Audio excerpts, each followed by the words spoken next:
ভাইকে মঞ্চে আসন গ্রহণ করার জন্য অনুরোধ জানানো হচ্ছে। তুহিন ভাইকে মঞ্চে আসন গ্রহণ করার জন্য অনুরোধ জানানো হচ্ছে। আপনাদের পেছনে যারা আপনাদেরকে ছুরিকাঘাত করতে চেয়েছিলেন আজকে তাদেরকে সঙ্গে করে নিয়ে আসছেন।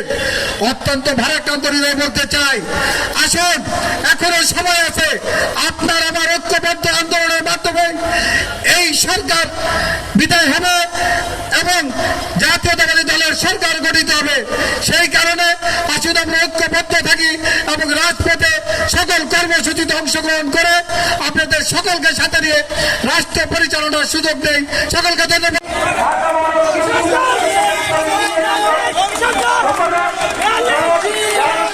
আমাদের দেশে একটা শান্তি এবং শৃঙ্খলা এবং আমাদের বিএনপির সুনাম বৃদ্ধি পাবে।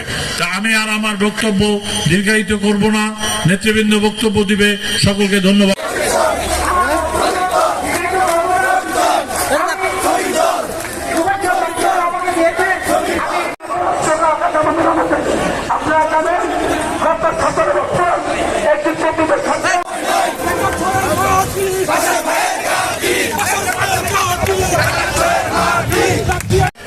শুভেচ্ছা জানাচ্ছি, ফাগুনের শুভেচ্ছা। সবাই আমার শুভেচ্ছা গ্রহণ করুন। বন্ধুগণ, এই সূত্রপুর এবং ধোলাইখাল এই নাম শুনলেই আমাদের ভিতরে একটা জিনিস কাজ করে, সেটা হলো ঐতিহ্য, সংগ্রাম। এই দুইটা জিনিস সূত্রপুরের সাথে যায়। আমরা ধোলাইখালে যে জায়গাটায় বসে আছি, কল্পনা করি আমরা এই পাশ দিয়ে একসময় বহতা নদী ছিল, খাল ছিল, প্রশস্ত খাল ছিল, পালতোলা নৌকা চলতো। সেই ধলাই খালের আজকে আমরা বসে স্বাধীনতার মহান ঘোষক শহীদ রাষ্ট্রপতি জিয়াউর রহমানের প্রতিষ্ঠিত বাংলাদেশ যে জাতীয়তাবাদী দল, সেই জাতীয়তাবাদী দলের ভারপ্রাপ্ত চেয়ারম্যান জনাব তারেক রহমানের উপস্থাপিত যে 31 দফা দেশ মেরামতের যে 31 দফা, সেটা নিয়ে আমরা আলোচনা করছি। আজকে এই পর্যায়ে সাফল্য পর্যায়ে নিয়ে এসেছেন যারা, তাদেরকে আমার পক্ষ থেকে ঢাকা মহানগরে আমার টিমের নেতৃবৃন্দকে স্পেশালি ধন্যবাদ জানাই। ফরিদ ভাই সহ আক্তার ভাই, বাবু ভাই, গনি ভাই সহকারে যারা নেতৃবৃন্দ আছেন তাদেরকে আজকের এই অনুষ্ঠানটি সফল করার জন্য দৌড় করে পৌঁছে দিবেন এই আশা ব্যক্ত করে সবাইকে আবারও ধন্যবাদ জানিয়ে আমি আমার বক্তব্য শেষ। জনগণের কাছে পৌঁছে দেওয়ার জনমত সৃষ্টি করা আপনার আমাদের সকলের দায়িত্ব। পরিশেষে সকলকে ধন্যবাদ জানিয়ে এবং 31 দফা নিয়ে নানাবিধ কর্মসূচি গ্রহণের আহ্বান জানিয়ে আমি আমার সংক্ষিপ্ত বক্তব্য শেষ করছি। দেশ এবং জাতির ঐতিহাসিক প্রয়োজনে বিএনপির জন্ম হয়েছিল। দেশ এবং জাতির প্রয়োজনে একবার আমাদের প্রতিষ্ঠাতা, আমাদের গর্ব, যার গর্ব অনুভব করে আমরা বলতে পারি আমরা শহীদ জিয়ার দল, শহীদ জিয়ার আমরা কর্মী। সেই শহীদ জিয়া রহমান এক বিশেষ প্রেক্ষাপটে দেশের প্রয়োজনে, মানুষের প্রয়োজনে স্বাধীনতার ঘোষণা দিয়ে পৃথিবীর মানচিত্রে লাল সবুজের পতাকা অর্জন করেছিল। আর সেই ধারাবাহিকতায় স্বাধীনতার পতাকা বারবার ষড়যন্ত্রের শিকার হয়েছে।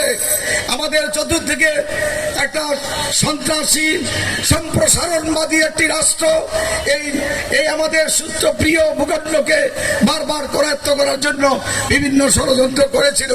এই ষড়যন্ত্রের যারা দোষর ছিল সেই আওয়ামী লীগ, আমরা বিগত দিনও দেখেছি, এখনো দেখছি, হাসিনার যুগও দেখছি। এই দোষররা বাংলাদেশের স্বাধীনতাকে খর্ব করে ভারতের একটি অঙ্গরাজ্যে পরিণত করে আজকে সকল বন্দোবস্ত করেছিল। ছাত্রকে একটা উপলক্ষ, দীর্ঘ 15 বছর মানুষের বুকের উপর যে জগদ্দল পাথর বসেছিল, খুন গুণ হত্যা রাহাজানির মাধ্যমে বাংলাদেশের যে দুঃশাসন সৃষ্টি করেছিল, সেই দুঃশাসনের বহিঃপ্রকাশ ঘটেছিল গত জুন 2024-এর জুলাই আগস্ট মাসে। পরিশেষে 5ই আগস্টের এই শুভ দিনে আজকে বিপ্লবের মাধ্যমে জনতার ঐক্যবদ্ধ শক্তির কাছে ওই শেখ হাসিনার ক্ষমতার মস্তক হন্য বিকন্ন হয়ে আজকে এই দেশ থেকে বিতাড়িত হয়েছিল। প্রতিষ্ঠান রয়েছে বা প্রতিযোগিতা নিশ্চিত করার জন্য তারা প্রভুর আচরণ করেছে, তারা আমাদেরকে প্রজা বানিয়ে ছেড়েছে। তাদের অধীনে আমাদেরকে মনে হয়েছে যে তারা রাজা, আমরা প্রজা, আমরা মনে হয় তাদের কাছে দায়বদ্ধ। সেই জিনিসগুলোকে সংস্কার করার জন্য এবং আগামীতে প্রশাসনে যারা আসবে তারা যাতে এই জিনিসগুলোকে উপলব্ধি করতে পারে যে তাদের কাজ জনগণকে সেবা দেওয়া এবং জনগণের টাকায় তারা ট্যাক্সের টাকায় তাদের বেতন হয়, সেইভাবে যারা তারা আচরণ করে সেটিকে নিশ্চিত করার জন্য এবং মেধা, সততা, সৃজনশীলতা, দক্ষতা ও অভিজ্ঞতা সম্পন্ন ওই দলীয় আওয়ামী লীগ ব্যাকগ্রাউন্ড 14 গোষ্ঠী ডিএনএ খুঁজে বের করে এনে বসায় দিলাম, সেই সব জিনিস রোধ করার জন্য প্রশাসনিক সংস্কার কমিশনের মাধ্যমে একটি সুনির্দিষ্ট সুপারিশমালা সেটি সংসদে উপস্থাপন করা হবে। আগামী নির্বাচিত সংসদ সেটিকে পাশ করার জন্য প্রয়োজনীয় উদ্যোগ নেবে।